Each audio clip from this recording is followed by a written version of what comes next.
Good.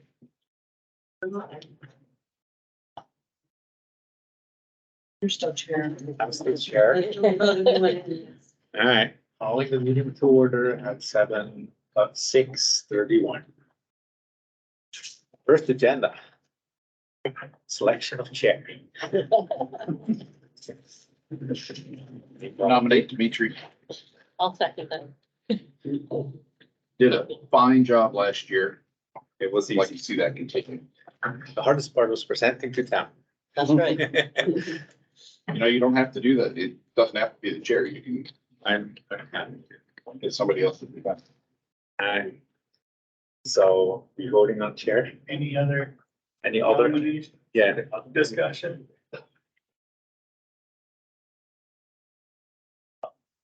all in favor?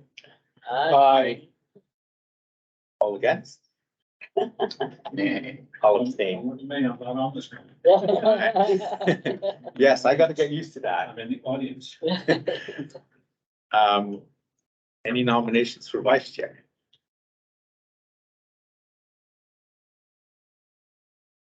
John, are you ex officio or? I'm ex officio. Yeah.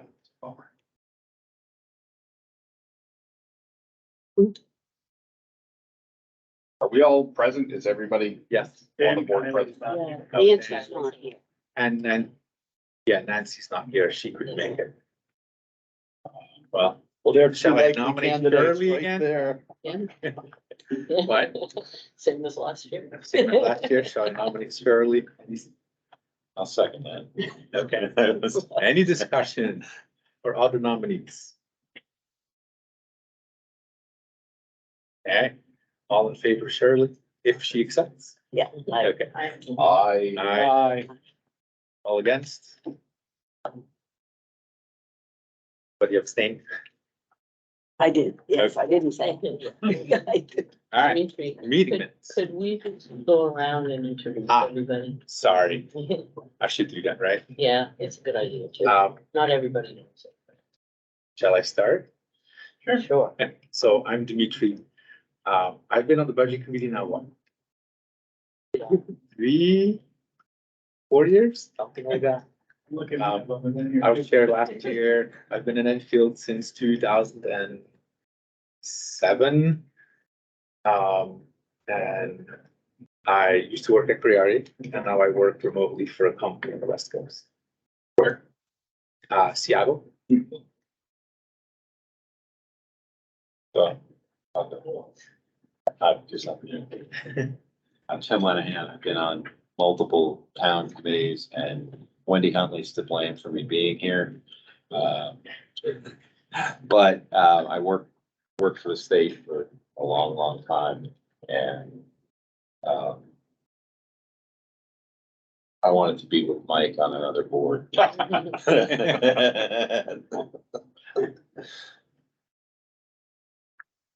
Tina Stearns, newly elected.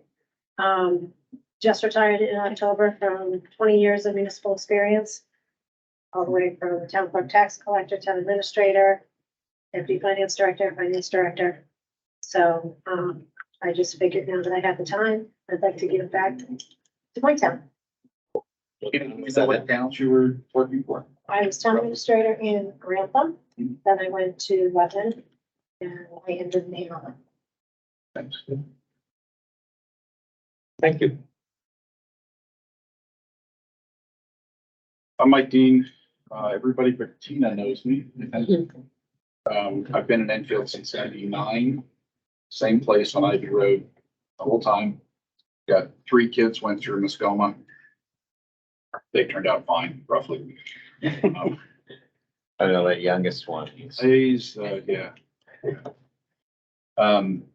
I am also on the ZBA. I got on the ZBA and the budget committee the same year, thanks to Ken Stanford and David Carr in the Enfield hardware store one day. They said, you should apply for the rec department position. I said, I don't know. And I came over here and I don't remember who was sitting at the desk at the time, but they handed me a form and they said, here, we really need people on these committees. I ran, I got elected. That's been 10 or 12 years ago now. I chair the ZBA and I really enjoy that committee. This one is, work. Just for me personally, because I have trouble following a lot of detail, over a long period of time. So it can be tough for me to follow along and really stay engaged. But I do it. I like the people and I like giving back to the town. Shirley? Shirley Green, retired from the Lebanon School District. But I find retirement is even busier than work. But I've been on the budget committee, I think from 2001 maybe, or 2002. I'm not sure, I'd have to look it up. But, and I just enjoy being on the budget committee and other committees in town and the community. I'm John Klug. I just retired myself from many, many years of teaching. I've been a selectman here in the town of Enfield for 16 years. I was on the planning board as the selectman's representative for quite a while. I think this might be either my third or fourth year on the budget committee. I think third.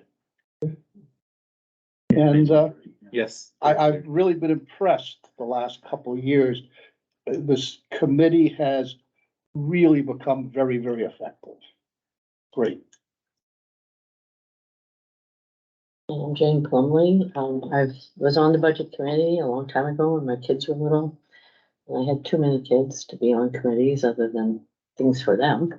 And I'm back as of last year. I retired from Mascoma Valley Regional High School. I was a high school math teacher there. Did a lot of years.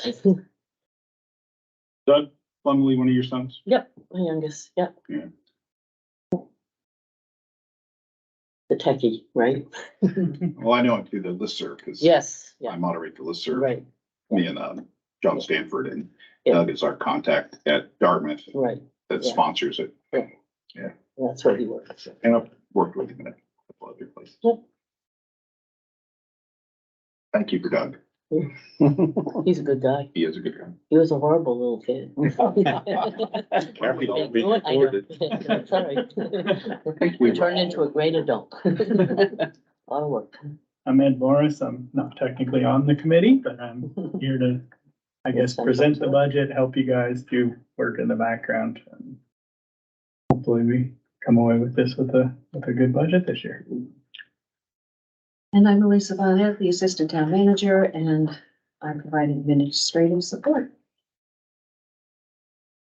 Thank you. Everything. Lots of emails. Approval of minutes. So one was, I believe, was January 4th was not the last meeting, right? No. No. So- February 8th was your hearing. So meeting minutes from January 4th and then the public hearing meeting minutes. Does anybody have any additions based on their memory from January and February?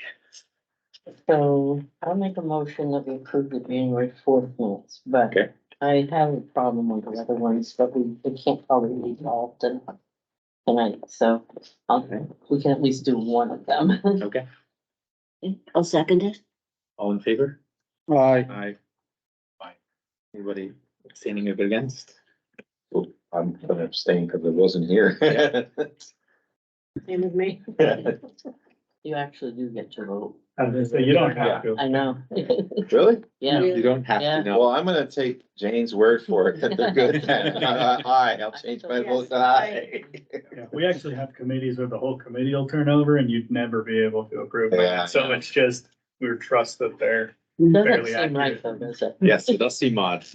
Well, you're not attesting to the accuracy. of the You're just minutes. accepting. You're agreeing. You're accepting what it Yes, says. they're written. So, on the February 8th ones on page 2, third paragraph from the bottom. I'm having trouble with that.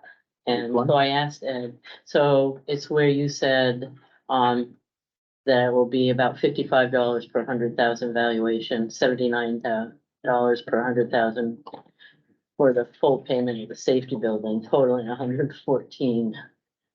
dollars per 100,000, and I'm thinking something's Are those missing numbers or wrong? something's not right, but I don't know what it is. What page? They don't add up Page to two. 114. You can't remember the context, Right.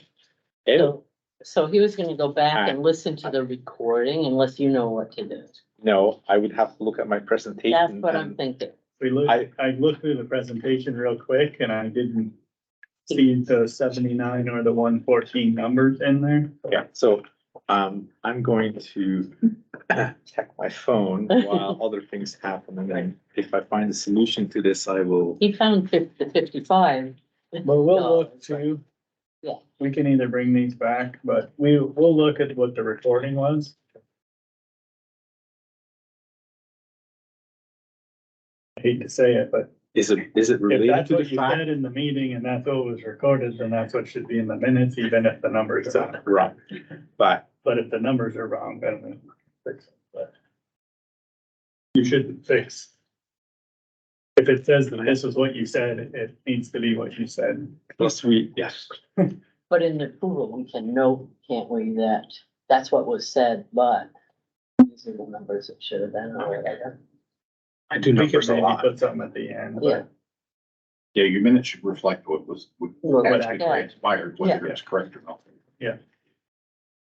I like the idea of putting in an explanatory note, so we know this wasn't right, this is what we actually said. Yeah, and then just put it in this meeting minutes, under approval of the minutes. Right. that-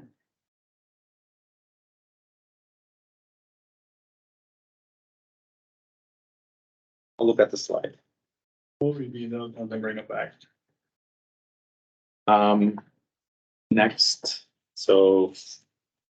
Application for appointment to fill an open position by James Pickett. He's not here. Speak on Jim's back for. And speak to his character. Yes, I met him as well. This is my first one. So, how does this normally go? People read the application and then if there's questions, Do the same as anything else, someone Yeah, can make a board motion action. to. Is it correct that we have 2 open seats? One. One. 1 open seat. We should have 9 elected members, I think, isn't it? Nancy's not here. and then And then, Stick present. That's the one I'm missing. Okay, move it along. I'll make a motion. Okay. That we approve, what's his first name? James. James Pickett, as a new member of the budget committee. Any second, I'll second it. any discussion? All in favor, say aye. Aye. So, Okay, sure, if you can sign that one, we'll be here.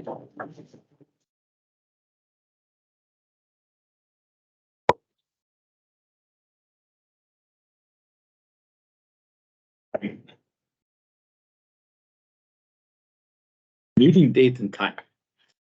you take time, I like that. We need multiple dates. Yes, so.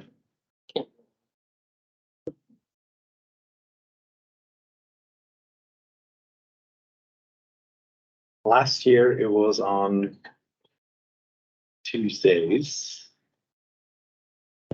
People picked Wednesday for this year. At least for this meeting today, but I believe, so is Dan and Nancy not gonna be able to make every Wednesday? Does anybody know? Dale. Okay, He's just away. all right. Yeah, Nancy's spoke with me about, she said that Wednesdays are bad for her, but I thought initially she wanted Wednesday, Yeah, yeah. But, what day is better? Do you know? I don't know if she told him. yes, Well, Wednesdays work better for me, but I can make other days work as well. It was one Mondays time, and Tuesdays are out for me. Okay. yeah. Tuesdays are not good for me. Yeah. Yeah, we, Tuesdays are bad. we're both zoning, Sure. so that's Tuesdays. What about Yeah, Thursday? some- One We Tuesday, used yeah, to, at least one. We used to do it on Thursdays mainly for a while, and then sometimes, even the same year, it might go one for Tuesday for one of them. If it would happen to be a So- Thursday that people had conflicts. So I'm sure people don't want to do Friday, right? Nope. That leaves- Stay fat. So that leaves us Wednesday or Thursday. Is there any strong preference for a Wednesday or a Thursday? Thursday's good for me, except for the first Thursday. And if Wednesday's not good for Nancy, then I would lean towards Thursday if it works for everybody. Do we know if she has a regular Wednesday thing that she can't miss? You know, I like don't know. the second and fourth Wednesdays or. She just told me Wednesdays weren't good. Or she said Wednesdays. Alyssa's heavily checking calendars, so. We're gonna. Well, skip except that for one. November. What about in the meeting room? In here? Oh, that's what I was looking at, Okay, because we have cemetery trustees the second, Thursday, but they're at town hall. okay. So we are good for the second and fourth Thursday. That would be good. We may need to reschedule Thanksgiving week, but we'll look at how the calendar Yeah. plays out. That, We that may could just be take the day off. the second and fifth, if you want to do it that way. Do that, we could look at that. Sounds good. Thursday? Sound good? Thursday with exceptions as needed. Yep. Yeah, the Thanksgiving week, we might do the fifth, so there's the next week. We'll I push think it. we should all come in. Get it catered. You're not dedicated. Right. I'll be in New Jersey, so it's a bit of a commute for me, but. I'm just saying. Darn, I thought you were providing the meal. Yeah, All right. that's what I heard. He was making turkey. We'll So- be here. Budget schedule. Is that essentially the same thing we did last year? It's similar. I did make a few changes and I'll add in the dates so you get it back. Yep. One thing that I worked on was the second meeting. Mhm. I'm hoping to have some information for the compensation study. Yep. We can have that discussion before we get into the meat of the budget. Yep. But then I also put CIP presentation then, trying to start out the budget committee with what the CIP is presenting. Okay. That may need to get moved a little bit, but I think we'll be pretty close. I've been looking at what's coming in that's new on the CIP.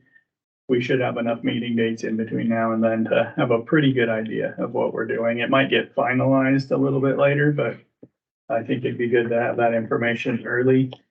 And then I just started trying to put together who would present when in an organized manner so we could get done. It puts us really finishing up presentations of the budget in early December, and that'll give you guys well over a month to determine final budget and then start to write the slideshow and presentation. Okay. Unless you guys would like to see something different. It worked well last year, so I would stick to the same process. Yeah. Are we hoping to leave tonight with dates filled in for these budget committee meetings or? No, I can fill those in. I just wanted you guys to pick date and time and then I'll just fill them in as we go and then everybody will know what we're planning moving forward. You said Thursdays is 6:30. Second. Second and fourth.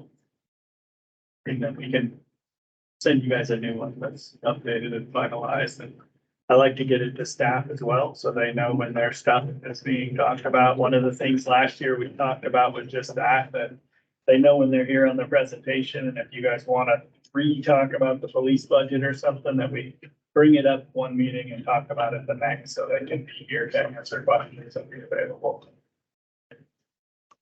That was one of the requests staff had, that in the past, sometimes things would just come up in a meeting and they didn't have a chance to defend what they were being talked about. Or answer questions. Defend might not be a great word.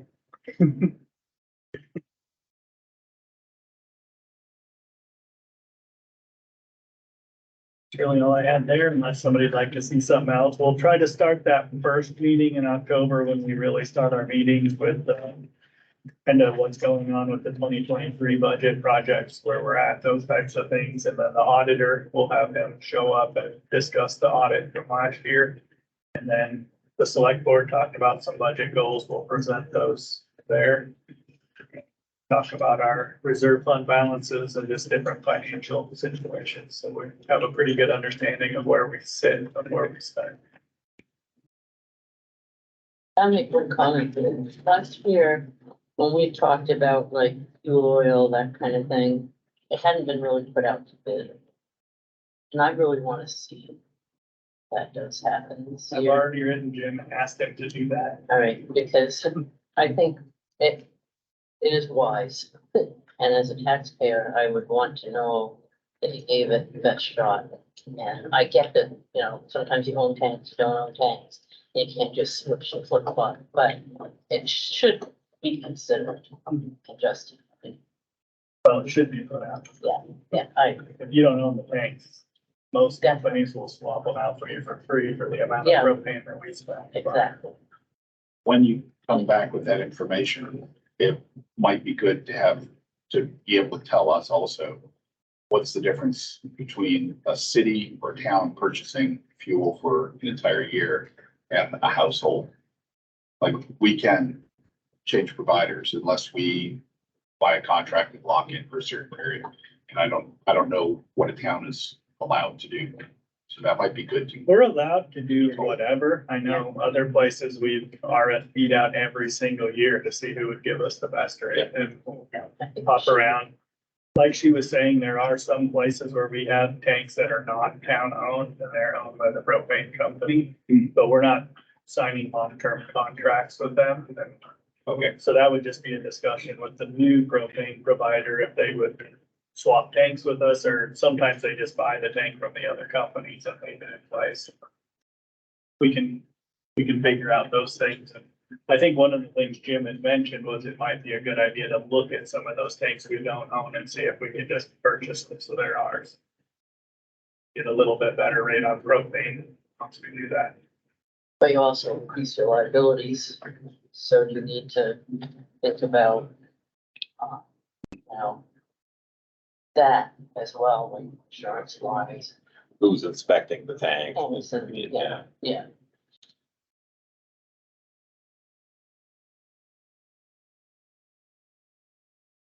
Not much. And I think whoever your provider is actually, like your valves, when they fill your tanks, that they check those Yeah, and they're. they have to check them before they fill them. They're Right. responsible to know that the tank's stable before they put propane. Right. yeah, because they don't want propane in it. It's not gonna stay in the tank, right? I've had it with my fuel oil tank when they show up, I go, yeah, no, you need to fix that.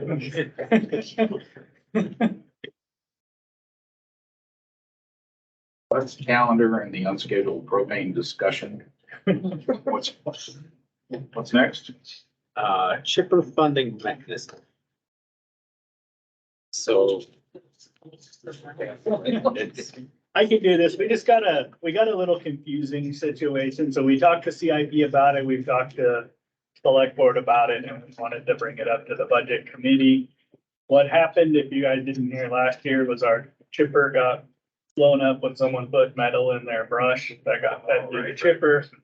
Primex, our insurance company, totaled our chipper, said that we're not gonna pay to fix it because it's probably dangerous if something else is about to go. We don't want someone getting hurt, so they totaled it. They sent us a check for how much? 26. That's right, yeah, 46,000. The chipper cost 64,000, so a little more than that, but the big issue came with the Primex check came in 2022, and we took purchase of the chipper in 2023. So we're technically not allowed to take that revenue and use it to expend it on 2023 budget because of government fund accounting. So what the auditor has said needs to happen is that at the end of 2023, or 2022, we let that roll into fund balance. So what we're looking at doing is using CIP funds right now to pay for the chipper. That money to roll into fund balance, and then in the next year's budget, we'll take fund balance and we'll repay the CIP. So it's a big triangle of moving money around, but it's a governmental fund balance issue because we have to separate years and funds and all those things. It's not more money being spent, and that's No, what people, it's just, I gathered that, but I'm like, somebody's gonna read that as they're spending $47,000 twice. I'm like, no, it was never spent. so all we need to do here to make that happen is take $47,000 of undesignated fund balance and use it to fund the CIP. And we've already got approval to pay for it out of the CIP. Got it. So can I summarize from my own understanding? The chipper was destroyed in 22. We got a check from the insurance company late 22. We bought the new chipper in 23. But so the money that we got in 22,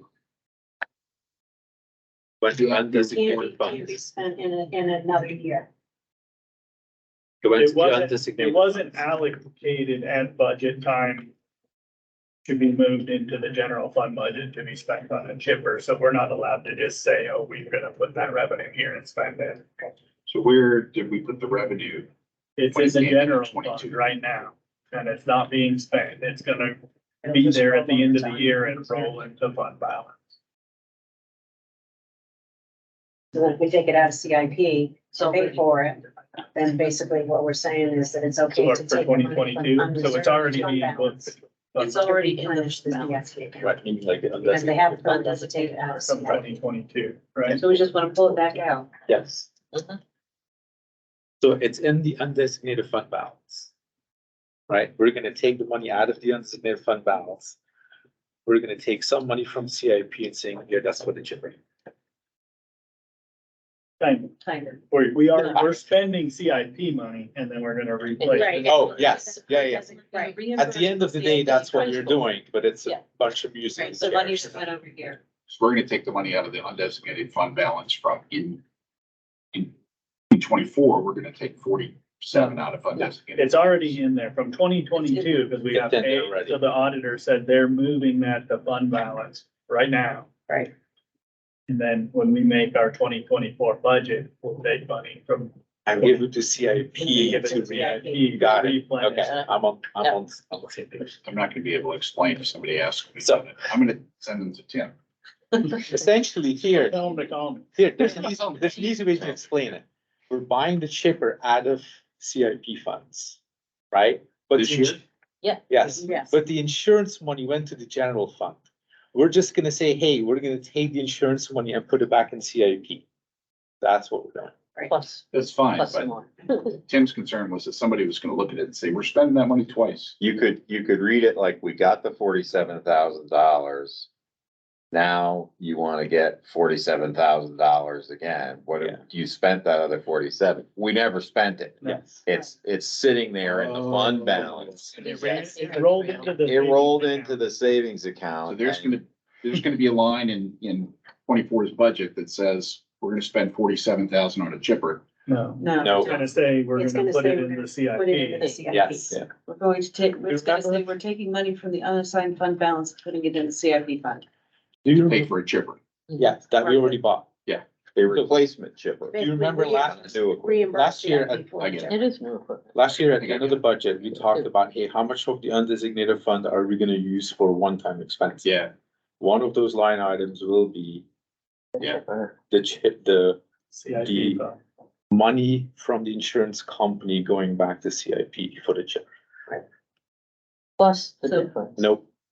Cause it's already The been spent. difference will come out of CIP. We don't need to take that out of fund balance Yeah. unless you Right. decide you want to. Right, because the only thing in fund balance is the check that we got from the insurance company. Yes, It That's actually all won't we're be in your budget article so much as it'll be in your In the budget. CIP article. Yes. Right. To Yeah. raise the money for the CIP fund. So much will come from unassigned fund balance. Right. and it might not be 47,000, it's just, $46,900. Yeah. Which is exactly what we got from the insurance company. For the chipper. Plus whatever. essentially one account to another account. yeah, I get that. We usually have a warrant article to move some money from somewhere into the CIP account. That still Yes, stays. that's the one that'll be part of. Right. So that's some big Maybe. number. It might be part of your Is budget. that 47 gonna be rolled into that big number, or is it gonna be a separate thing? So that So it it's would- visible in the it'll It'll be accounting. rolled into that big number and then Yeah. it'll say, and 46,900 will come from the unassigned fund balance. So And- you'll have, say, $500,000, goes into the IP. Yeah. 46,000 comes from unassigned fund balance, the rest is taxation. Are we gonna say in that article that the 46K is the insurance check? For the chipper? We would not put it in the Not in the article, we can't do The that, but we can put presentation. it in the warrant narrative. Okay, It's like when there's a slide on the CIP, we'll explain. Yeah. This. And normally this is like to fund buying a new dump truck or whatever. Right. This isn't that at all. This is, the thing broke, we were covered on insurance for it. Wasn't worth fixing. It just so happened it was in 2 different years. Yeah, get a new one to replace it, and really, the cost of the new over what we had is all being funded by CIP. Cause Yeah. that's the 17 grand, Mhm. that's coming all out of CIP, so Yeah. it's not, I can see people bike shedding on this point though, because there's a lot of people that know about chippers and how much they cost. that seemed like a lot, but I'm sure it's. That could seem like a lot to somebody running a household. And if they see somebody on the listserv saying, why are we spending 46,000 twice? I'm gonna be able to say, Already spent. Cause we wanted to, no, I'm kidding. This is a transfer. of- It's gotta be We're a not huge spending- chipper, we're not. that's all I gotta think of, is, Basically, what you're doing is you're maintaining services. yeah. And I think if you explain it in that way, they don't want fewer services Mm, in general. Well, For things like that. If you use that chipper, which my husband and I do, we missed it when it was gone, We do. as did a lot of people, right? So So, that's not what they're gonna complain Is it about. back? no, What they well, we've complain about changed is the way they, we do they things. misunderstand. That actually helped the us spending. find what I'm gonna call an efficiency. Mm-hmm. Is now we dump the brush there and our guys come up and quickly scoop it in a dump truck and take it to Hammond's and they deal with our stuff and it's a lot faster and a lot more economical. And our chipper's gonna last a lot longer for storm cleanup and stuff, cause that's what it was used for mainly. Is that a to tow clean behind branches chipper? on the road. Yeah, it's a Yeah. big, nice one and they got a good one, so. And it's not available for people to put things with metal in anymore, No, which is, we take that. down. that would be the change in policy. Like, I wonder if Hammond's has some kind of like a magnet they pass over brush. I don't know what they do, but they run I thought they were houses shut and stuff down. through there, so, It's their system. They run houses through it, yeah, when they Yeah. demolish a house, they grind it and shoot it out the other side. so the chipper can handle some metal. Oh, yeah, They take the people and the pets out of the house first. all, Okay. So right now, we don't have to take action. This is just as an FYI, when the budget comes up, this is what you're gonna see versus chipper, right? Yeah, and there's some ways we can do it and we'll talk to you guys as we go through on how we actually. well, we don't have to vote on this or anything tonight. No, I think it's just for all 3 people to know what we're doing, why we're doing it, how it works. So as the questions come up, we have Yep. CIP, Budget Committee and Select Board that hopefully can help explain it or at least point them in the right direction to someone that can. And all be on the same page. Thank everybody for your patience explaining that to me. So I have a comment on the 55 and the 79. I do not know where the 79 comes from. Even though I remember the 79 number from earlier discussions, I'll have to check with Ed offline. I know where the 55 comes from. I don't know what to say. Yeah, I looked at the PowerPoint and I couldn't find the 79 or the 114, so. yeah. It doesn't have that. I don't understand. We'll figure something out. He had his other sheet though. Anyway, we'll figure it out. I'll just have to go back into records. So we'll do that Dimitri will be next doing point. that tonight. No, That's why. Yeah, 79 rings a bell though. Discussions on metrics. So, I don't know what you're gonna propose. Well, I don't know exactly what you wanna look at, but there was a little bit of discussion last year. We're getting to a point in the undesignated fund balance where we set a goal, we're kind of hitting that goal. We're gonna look at what we can do to stay in the area of the goal that we set. And so there was a little bit of discussion was really, is there other metrics we should be looking at as a budget committee. Looking through stuff fairly quickly, but putting some thought into it. I don't know of anything that just jumps out offhand, but the one thing that I did think about, we put in here, which isn't gonna change a lot, but it's something to look at, is the debt ratio that we have in the state. The state puts out a law that says we cannot exceed 3% of the value of the town in debt. I don't know that our goal wants to be at 3%. That's pretty bad. So we may want to set something in there where we want to stay. Of course, 3% is going to be the top threshold. We don't want to, but you know, do we want to balance somewhere closer to 2 or somewhere else? And so it may be something to just put some thought in as we move through the year and look at. It's a pretty easy number to look at, and you know, we did some math today and we're not there, so. The main thing I was looking for is not necessarily set new targets, but at least identify what metrics make sense and start tracking them. And so one thing that is a good one. Another one that came to mind is, you know, I know this is all fund accounting, but at the end of the day, if you have to borrow money to pay your, you know, checks, that's a bad thing too. Cash is king. So I was thinking some type of cash flow metric. I know it changes a lot through the year, but even if we track it and after a while we see certain trends, it should tell us something. But I'm gonna look at you now because you know a lot more about this finance stuff. Well, I was gonna say that I thought about cash flow or cash on hand as well, but it's so different and cyclical in government. I really think it's a meaningless metric at this time. I mean, if we're taking. Until your account is negative, that you have to borrow money to If pay we're your bills. taking notes in anticipation of taxes, which we haven't done in, I don't know how long, Elisa can probably. I think, 2017 was the last year we had to do it. And that was. Sounds right. Yeah, and that's like a worst case scenario. That's, you know, because it's when you have your budget and you have it set up, and that's with all of like your bond payments and that stuff. They try to set it so it comes with how your tax payments come in. So that you keep in with having, you know, twice a year. Because years ago it was only once a year and towns struggled. And that's why they had, you know, tax anticipation notes is to cover your bills. It was routine. It was routine, absolutely. And that's why they went with 2 times a year. Okay. And I can also say we're at a point that we have pretty good cash on hand and cash flow, and, you know, we're funding a lot of projects that we could be making draws on notes on that we're not. The buildings being one, I haven't taken a draw on any of those buildings yet. Right, but so like, you know, we've all seen the chart, right, with the big bell.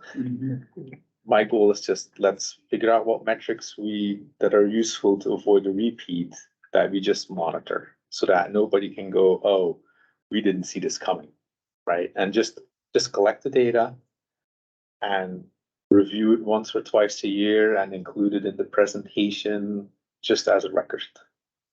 And I think that's where, like with CIP, and one thing, Pete up in Hanover has a great spreadsheet. That's all, I mean, Excel, and it will show you, he's got, you know, basically out almost 20 years for things that Hanover needs to buy, when they need to replace them. And that's part of, with capital reserves, is that you, with the CIP, is to make sure that you have, so you don't get these where your tax rates, you know, like here, really good, and then all of a sudden your tax rate's way up here, then it's back down here, and then it's here, and then it's, so you try to keep it with your CIP, capital reserves, things like that. So you tuck money away when you have to replace a fire truck. You've got the money there, so you're not hitting the taxpayers all at once. We're doing the same thing. We don't go out 20 years, but we go out 6 years on our CIP, and we're looking at that bottom line. And I just had a conversation with the department heads and the CIP committee about trying to balance that expenditure. You know, maybe we don't need a backhoe till 2028, but it may make more sense to buy it in 2027 to keep that even expenditure at the bottom. And so we'll be looking at those things on that side, but you know, cash is just, It's really weird. We can pull it at a date and time, but when do you pull it and what do you say? I'm I can just- pull it the day after we get taxes in and it's gonna be Looks good. really huge. And Right. I can so- pull it the day before and we still have quite a bit, but we're not. Right, so I think everybody would agree that is probably not a bad one to look at, right? Yeah, you've done this for a long time. I don't know what your role in government was. What other, like, I'll put it the other way. I would be shocked if there's only two numbers to look at that tell you what the health of your town finances is. Like, what else do people look at? Because right now, we're only looking historically at the undesignated fund balance. Mhm. That's it. Nothing else. Well, I think you look at your, your overall value of assets versus liabilities. Right, those but types of things. We don't. You did, you got it last year. We don't Oh, pull it yeah, out and track it, but you Yes, get yes, the yes. whole audit that has that. So we, Right. right. you know, And so, we could look at a few of those things of net value of the town, of not valuation, but assets versus liabilities and what the Right, town like- assets are worth. and I'm not saying like we have to come up with new numbers. My gut feeling is some of the numbers we're after are in the report, Yeah, I'm sure they are. right? But that report is like flat. Of that fat report, what are the numbers? We should just, every year that happens, we should put a number in the chart and show it to the people in the town because it shows that we're financially healthy. Like That's that's on the one. undesignated fund balance. Like the undesignated fund But balance. I, Pull it out, track it, present it. right, but I think that's hard to do. In a corporation you can, but with the municipalities, because it's a whole different, I mean, it's apples and oranges, so to try to, do a cash flow report and things like that. Right, I'm not saying it has to be Yeah, cash flow slow report. No, right, but I think it's because, with the budget committee, with the selectmen, with everybody, you come up with the budget, your salaries are set, your payments are set, everything is pretty much set. You know roughly what your revenues are gonna come in, unless the state says, the meals and rooms taxes, we're not gonna get anymore, and things like that. So, I mean, there are areas where you might not get the revenues you planned on. But you pretty much, your budget is set, tax rate set, and that's pretty much flows through the year. So other than, the undesignated fund balance, there's really not, and that is what tells you how healthy your town is. Because there are a lot of towns that completely spend their We did. undesignated.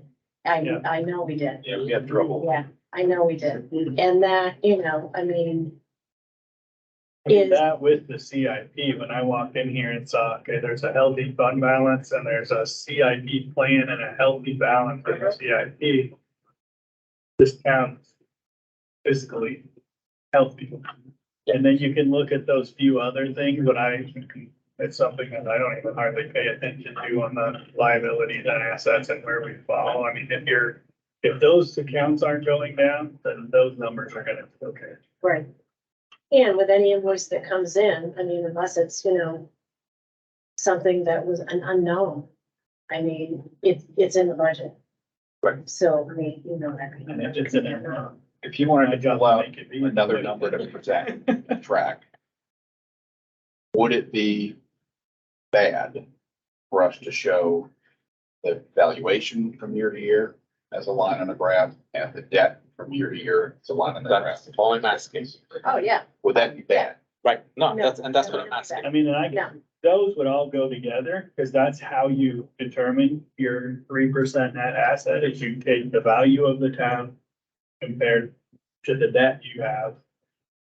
And if you take 3% of your valuation, that's the max cap, and you can see how close you are to that max cap of value versus debt. So that happens in your head and in your head and in your head. And the rest of us trust that and understand it. Yeah. But when we're dealing with people who want to see this as a presentation, let's have it as a graph. Right, that's all I'm saying. Yeah. I think yes, that'll, no, that, absolutely. and there might be a couple of numbers like that. So Not we necessarily actually- stuff that we have to look at, Yeah. but Well, we gave you the spreadsheet that Elisa does a couple times a year, probably, that shows our The numbers we're full borrowing. indebtedness and where we're at, and what the payments look like.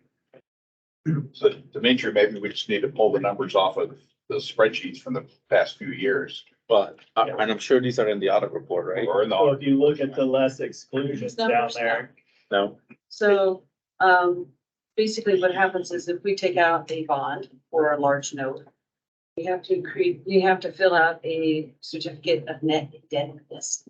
Yeah. And to do that, you figure out what you have for outstanding debt at the beginning of the year, and then subtract your payments, come up with the balance. And there are exclusions for water and sewer items. And so if you look at the total balance of our total outstanding debt, you have to, that includes the one in bold, it includes the unissued debt. Because we do have that outstanding, even if one haven't issued it.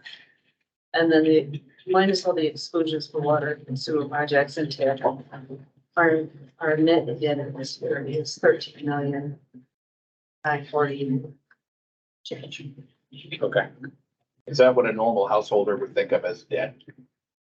it's our loans, it's our car. It's all of our loans, loans. Building loans. our- Yeah, so that's what we would think of as debt. It's the, Yeah. it's the things you write checks out for. Yeah, it's what we pay on. And this will go down as the year progresses because there's a number that we have not made the payments on yet this year. And then do the math, I don't know if we put it in here, but if you do the math, our 3% is just under 18 million. Okay. 17 So the million, 13 million. 237. What's the value of the town roughly? 593,941,222. That was what was used for the valuation for setting up the tax rate at the end of 2022. Yeah, and these are values we can pull from the DRA. So these are what they use to set our tax rate. 3% of that equals this, and here's where we're, So it's at 2.3%. and I would say we're a little on the high side with the two buildings being. Yeah, It's not- probably. Yes. But again, We do have one loan being paid off this year and about $60,000 being paid off next year, but Yeah, see, I because mean, they're at the end of the. that sounds like a small detail, but actually from a citizen taxpayer's point of view to hear, like, we have one loan that we paid off this year. Like, that's a bullet point that Oh, yeah. people hear that and they go, well, that makes me feel better. I pay off Even the if car. it's only $100,000 loan that we paid off, it says we did this. It's the same with, I know when I look at the budget and I look at it and I see certain departments that came in with a surplus, I go, "Ah, good job, Phil," whatever it is, like, because you're looking at it and saying, and so I think the average person would understand we paid off this loan. So maybe something that says debt, paid, as opposed to this is how much we owe. I don't know. I mean, that's to me is an important thing to say. Like, personally, we all kind of go, hey, I paid that off. That's paid off now. Maybe just final payment on this loan, this. Yeah, something that says that acknowledges that was, that's in the past. We took care of that. It's paid off. It's one Maybe less we can thing. do a slide with that, what was Right. paid off and what Right. planned to be paid off this year. Which Yeah, I just think it's a quick image thing that does make you feel a little bit better about the state of I things. feel like Ed's told us tonight, and he's told us other times that, they're paying for things that they have Yeah, possibilities to use loan money for. So we're not just taking the loan and start paying interest right. when we don't need to. And I think people need to know that somebody's watching out. Right, it's an expression of being fiscally responsible and being frugal, right? Is when you say, we're not putting Christmas gifts on credit cards this year, right? That kind of thing. That's the kitchen table discussion. Yeah, and CIP made that decision when the interest rates went up. We moved from 2% loans to 5 to 6%. Yeah, we'll just buy it. And it's, we're just gonna take action. Yeah, and it should be anyways, if you can, get yourself positioned for it. Interest is, you're working for the bank, you're not doing for your citizens. I do like the idea of some kind of simple slide that just says, we paid this off this year, and in the coming 12 months, these will be, we'll free ourselves from these obligations. even if there's only two of them, it kind of, it's a very fundamental thing for people to understand, to look at. So on that same slide, maybe you could also say, we paid cash for this much cash rather than, you know, Yeah. taking The along. CIP will talk about Yeah. that. They did it Yeah. last year. They Yeah. talked about it. quite a Yeah, bit. right, Dan told me that they. But I don't think it's a bad idea to put this slide in this presentation. Yeah. Just to reiterate that we're looking at basics. And I know CIP talks about it in theirs too, but We talk first, right? Then CIP. Yeah. So we introduced the idea and say CIP is gonna talk more about this. And in general, people have to hear it at least 3 times before it sinks in, so. and then I think debt ratio can be presented to you guys. I don't know that that needs to be presented. I at think town people meeting. like to hear how the value of the town is doing. Yeah, the value. Yeah, especially if it goes up. Yeah. You know, like, we were 500 and some does odd million almost last every year. time and now we're 620, Sometimes like, it's a little and sometimes it's a lot, but Cause I always wondered, hey, what's the value of the town? I don't know. And it's one chart to show the value of the town and the debt ratio and saying, here's a line where we wanna stay below and look, we're below it. Dana, please don't ever tell us Hanover story. one of the things they are, We're being recorded about him herself. one of the things they are tracking at the state level right now is the cost of recruitment and retention. Hmm. Because it's a real thing. Yeah. As when you have 20% vacancy in state employment, it's never happened before. So everybody's going, what, you know, how do we do this? How much are we spending? And obviously, how much does it cost to train people who then leave and all that? I don't know exactly all the ways they're doing it, but I know that there's one of those things that's being used to say, we can either pay someone this much more, or we lose a nurse at the hospital and it costs $175,000 or something, you know, it's a real number to look at. So that's an important topic for people. I hear folks talking about that. And I'd love for us to come up with a slide or 2 or 3 that can explain it clearly. That if we don't increase our, basically my message would be, if we don't pay better, we'll lose people and that costs because. it costs more. Yeah. Right. You know, Forbes says it's between 100 and 100 or But it's 100 and over 200, but It's- usually in that 100 to 150% of an annual salary. they're rehiring. 137 is something I heard recently was the number that the state was looking at, but the other part is not just the cost of if we don't pay them, it's the cost of if someone's unhappy and they retire. Hmm. And school districts are facing this right now like crazy, because people all of a sudden said, we're out. Yeah. And not only can they not get teachers, Well, you know who's really they're suffering? paying out on all that. Librarians. You'd be a librarian. Now, roughly half the school librarian positions are unfilled because they've been quitting over the past number of years because of the book banning. And they don't want to have to deal with that anymore. And so they've been walking out.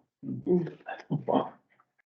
No, Not it's to an change the issue and we'll topic. talk about that in compensation and. the That's what I was thinking with the compensation compensation studies study. It is just something to look at, and it's to something think about is if it costs you $137,000 or however much it costs. Yeah. And going from 4 to 6% wage increase, you think is gonna address that better, then you can show this would be 200 grand, whereas if people leave at the rate they're leaving, it will cost 400 grand.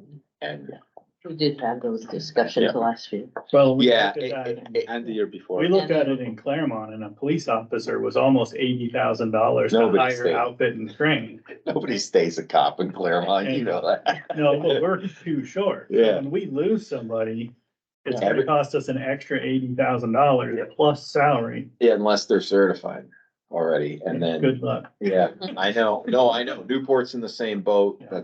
there are several towns that are down police officers and, And with that, I'll talk to you guys when we get a little deeper and we'll present, but we're we're looking at starting the same bonus programs that other people will, and we're Good. looking at using the savings from not having those officers this year to start the fund to do that, not increasing taxes to pay it, just let's carry the money. over. Allocated into a recruitment line or So something. we're already advertising for it, but we'll be putting a full presentation together of what we want to do for the long haul. And I think we're all agreed in this room, and I would bet Nancy, Ben also agree. I think I don't know if Dimitri, you were after this, but I know I am, is not trying to convince each other that we need to spend more to avoid that cost of losing people. I want the townspeople to understand why we're looking to give raises, why we need to increase benefits, why we need to fill positions. I want them not to be frustrated with us for asking for raises. Well, and I think to what Jane said, how does that transfer into services? Because if you have all new cops, if you have all new whatever, the service isn't gonna be as good. It's just not. Whereas you keep the people that you have that already know everybody in town, they already know, oh, so-and-so's, that's how you get to that house when the weather's bad and all that. Like, those are the things that matter, but they're not necessarily. So maybe some concrete service examples from the previous year. Well, and I Could think appear in data, slides. in fact, so we've had a discussion on the police officer cost all the time, right? Anecdotally, information was presented, well, it costs this much to train a cop, but we never said, okay, let's get some hard numbers and show them in the presentation. We've never taken that step. We've always discussed it in here informally with, hey, it costs X amount of dollars to train a cop, let's pay people rather than keep training them. And then they leave to a different town to get $5 an hour more, right? But we never presented to outside of the committee, mainly because we didn't have hard numbers. So data and hard numbers will convince a small group. Anecdotes Yes, but backed by facts will true, make other people feel better. but right or wrong, me engineer, I like to go into the presentation with the facts and the anecdotes so that people can't shoot a hole in the fact. Because if you go in a presentation, it costs $60,000 and somebody else goes like, no, it doesn't. I have a piece of paper here that says it costs $50,000. Your credibility goes out the window. Yeah. So No, you have I'm to not go in the saying- presentation. I'm not saying don't have the numbers and the data. Yep. I'm saying don't rely on that. Look for real world examples, like, because I'm just making something up here. I don't know if this is true or not. But we had the bad flooding recently. Maybe there is a situation in which we were down 3 or 4 people in the road department, and so we couldn't effect repairs quickly enough. And now we have a road closed for a month. And that might be because we couldn't hire you. we did have, if you guys remember the first few storms Yeah. here, we Yeah. had some big turnover in the highway department and they just weren't all on the same page yet. And Well, it was taking some time and So you write that up in after, simple, clear after language a as an few example. storms, they got on the same page and everything was good. Yeah. And so it does, I we mean, need to have it those does translate into what you receive Yeah. as someone who lives here. Services. I know that it's a go simple down. one. Service counts. Go to the clerk's office right now. It says, go to the next window because I can't do that because we're training. And- Right. Yeah. Write those up as clear, simple examples that people can understand about why it's important to retain people rather than hire new. So who did used to do the traffic at EVS 4 or 5 years ago? Steve. Was that Steve? Yeah. Was Peller, The older? Peller, the older Johnny gentleman? Peller's dad. Johnny Peller. I can tell you, his traffic flow was much faster than the Well- people after it, and so people, Luke was doing it this morning. Yeah, we lost our traffic control person, so now we have a certified officer directing traffic. Oh, she left? She left. And he's not as familiar with it. Right, and that's the Yeah, thing. he's our- You he's lose our the institutional lieutenant. knowledge when you have. Plus, yeah, he's getting paid like 5 times more. He's our lieutenant doing it. so what was the guy's name who was doing it? It's Johnny Pellerin Senior, isn't it? Isn't that Johnny's dad? It was Carl Pellerin for a Oh. while. That's who it is. It's Carl Peller. Yeah.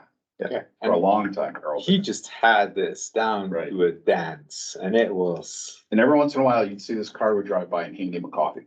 And he would just take that, and thank you, and put it down at his feet. I And love so it. things like that, people notice Yeah. that. If they have to stand in traffic 5 minutes longer every morning on board, they notice that. Canaan has South Road still closed because of a washout that they haven't been able to repair yet. I'll bet you if we call up there and find out how their staffing is, we're gonna find out that We got lucky too. That's the other thing I would say is, I mean, we all, when Cemetery Road, when Oak Street went, like Yeah. that was a big hit way before your time, but that, we're not crazy to think that could happen again. Oh, we almost lost Ivy Road. Yeah. People don't realize how close that was. We almost lost Ivy Road entirely. And so, It was this far away. Well, that'll add to something else I wanna talk to you guys about. no, but I mean, that's the stuff, like somebody, Preparation. somebody who is on it and has done the job has value because they see so and so, you know, Ivy Road's starting to get really washed out. We gotta get down there and dump some fill or whatever. And they also know the roads that are prone to that.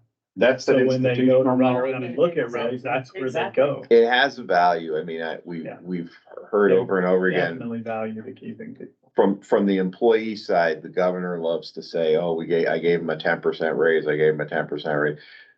That barely covers the cost of living. Yeah. So there wasn't really a raise because the state employees hadn't seen anything but 2% for the last 10 years. So giving you 10% really isn't a raise. It's like, here, now you're up with cost of living. And,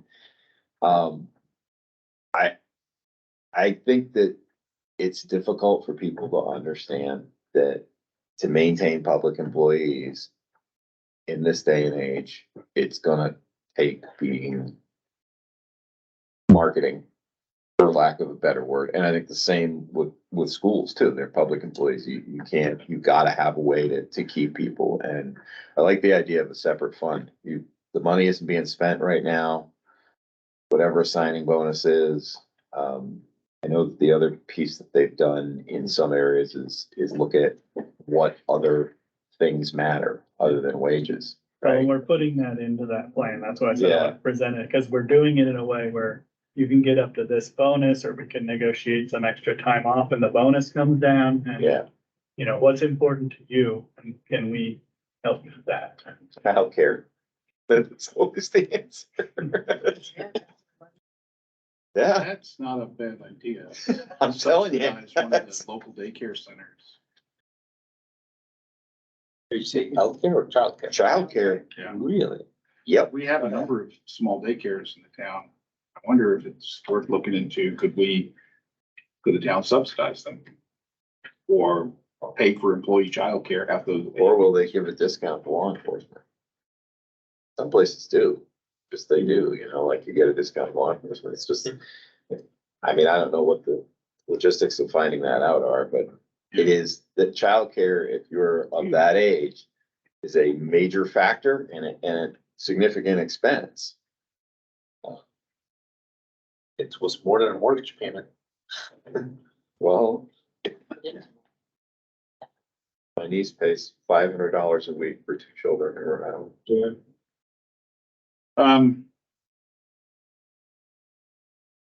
Anything else? I'm just eager to have those examples in the presentation so that we can help people understand. It's not, I don't think they have any trouble understanding that if we don't pay more, we're gonna lose the employees. I think when they hear that, it can be easy to say, well, if they wanna go somewhere else, we can't stop them. You know, that's their choice. But then you say, well, 10 people did go someplace else Right. or something. And And they say, yeah, we're doing okay. But I think Yeah. more than saying we have to pay more, we're gonna lose people, we need to explain why losing employees is hard. And I'm not asking you to answer this because we just spent a half an hour Actually doing that. possible. Why is that? How does that affect the person on the ground? Sitting in traffic, that was a good one. Not having access to your road. Okay, but when you start losing and then you're unable to hire, that puts a burden on the employees that are left. Yes, Oh, And it changes Those are their different. quality of life and the unexpected had- in their life. We had And police they're gonna officers move working on too. themselves to death for a while. I carried all of Sullivan County myself for a year. And They're in that's, a little used to better be four of spot. us. We have one more certified person, but they were pulling double shifts and. And they get- those And things. that's not, that equals more sick time later. It absolutely does. People get burned out, but it does put a hell of a weight on the other people. well, it's a job quality issue Yeah. and sometimes that's more important than the money, if you have enough. Sir, did you have a comment? And I feel like, I was just gonna say, I think that anything you present, you've gotta have as much visuals and charts as possible. Because there are so many people, whatever you say orally, they're not going to retain or they're not gonna understand. Great. And it's not gonna, they're just Right. not listening. Mhm. So, Very little information on each slide. pardon me. Very little information on each slide. I think it makes the information should be available for people to take with them. Yes. If it's Because if little they information can't- on a slide, it's a bigger slide to see. And it is Right. next to impossible to read stuff at town meeting. It really is. And I know we're doing everything that can be done it, but what are you gonna put up? A 100-foot screen, right? Like, I mean, movie screen, like and there's no option to really see it any better other than. So you need the packets so they can take it home and absorb it. I hear what you're saying, Mike. I would love to hear if there's an employee or two that have had some kind of experience this year or some homeowner or whatever that's had like a positive thing with a fireman or a policeman or or one of Jim's guys. That, a 30-second video clip of that is incredibly persuasive.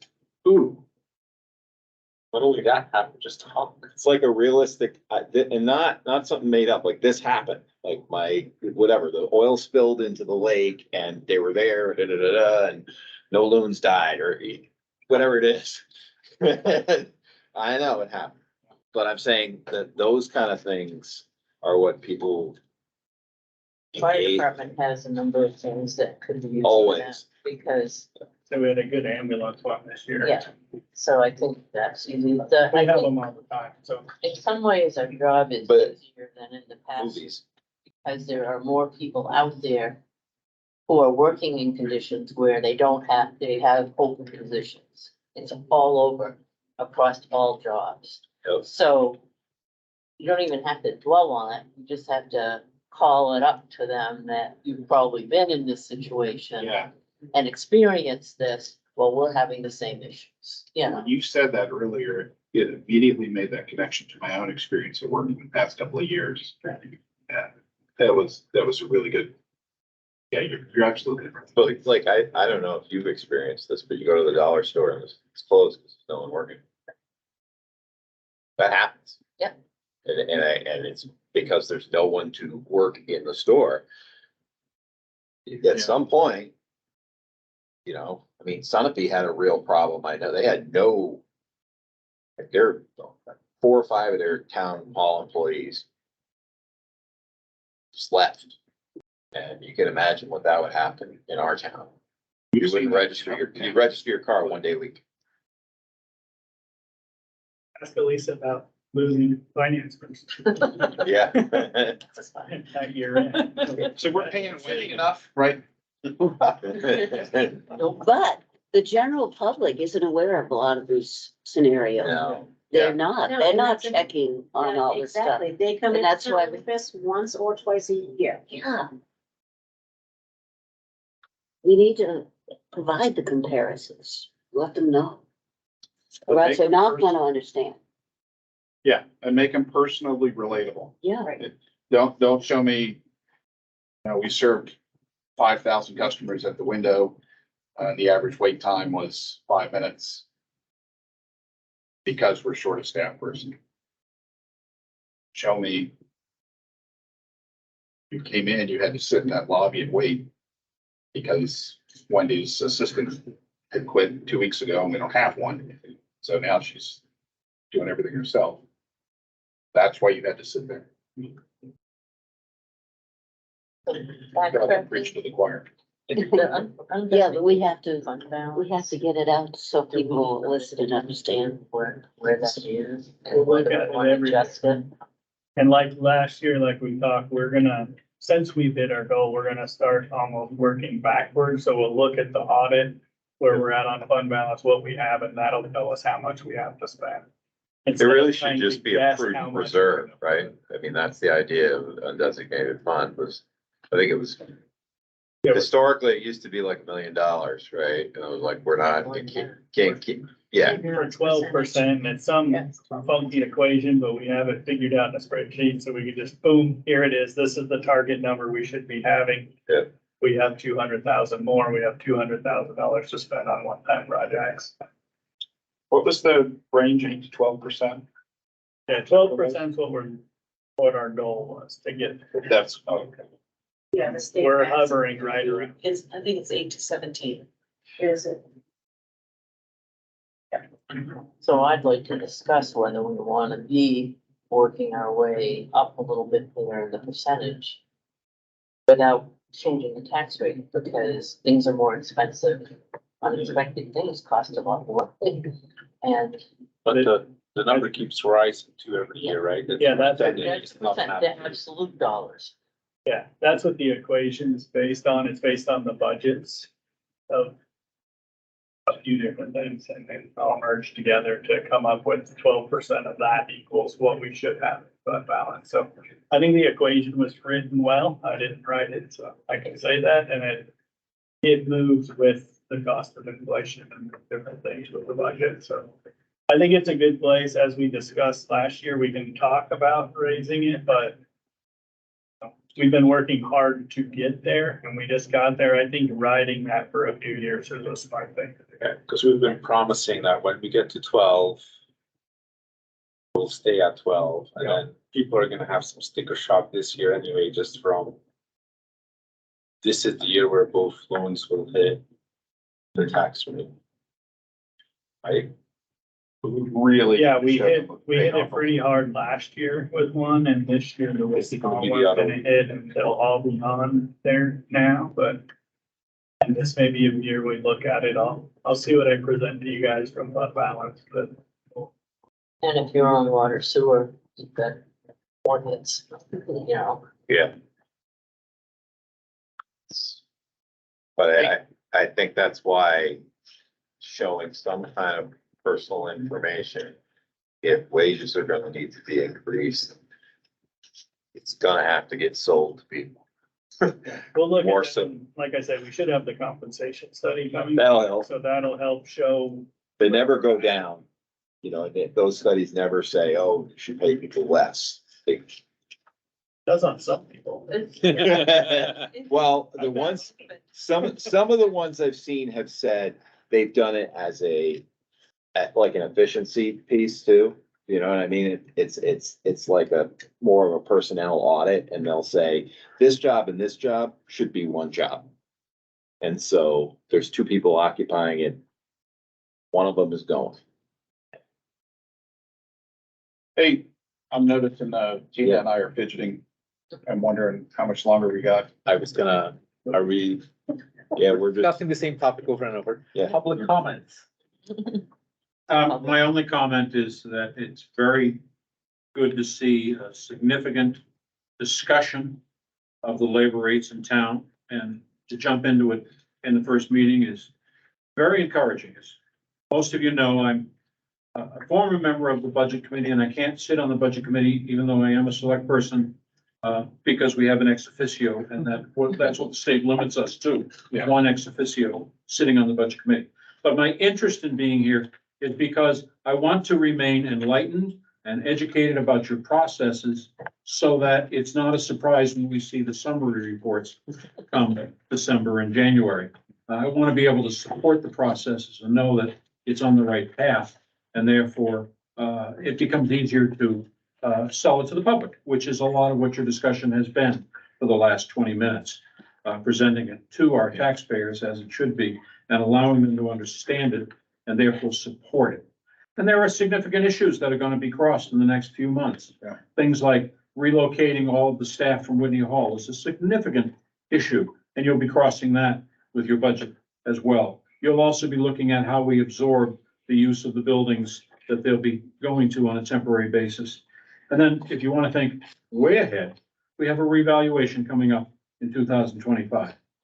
So when we talk about percentages of the total list number, then we need to be able to talk about things like readjusting that, not in 24 and probably not in 25 until the numbers are actually known. But that's out there in the future to be aware of.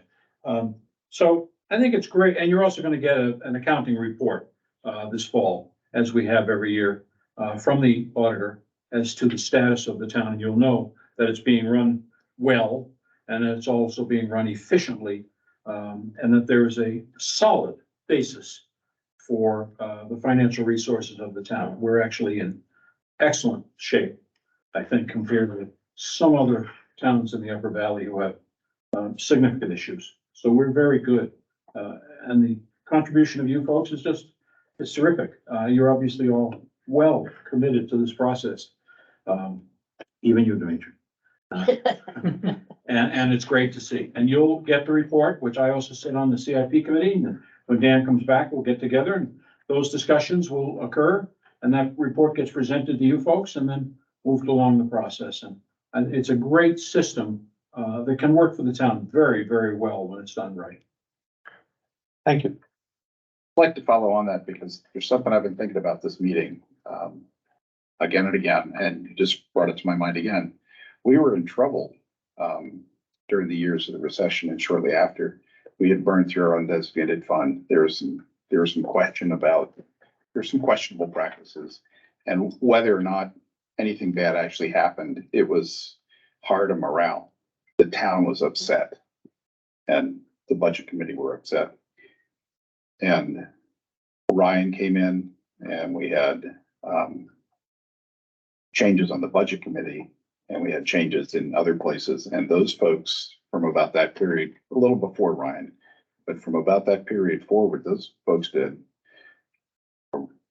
I think they did a really good job of bringing us to the state that we're in now. And we've continued and built on that work since Ed joined us. So that's what I wanted to say. I wanted to recognize the people from that time period as having really done a lot of work to set us up. It took a lot of heat too. They took a lot of They heat. took a lot of heat. I mean, because at the same time, the issue with the trust fund money Yeah. that we're never, we got swindled and we're never gonna see that, but it got people. Two things happening at the same time is enough to, and the school was happening at that time too. We had the fire awards, we had the outing club, all that was happening at that time, and those folks took a lot of heat, and I think that's why Ryan moved on. I think he looked around and said, I've done what I can do here. And he just stepped out. Which was, it's a perfect move. We had great interim leadership, and I'm really appreciating Mr. Morris's leadership at this point. Is Jack still over in Canaan right now, filling in?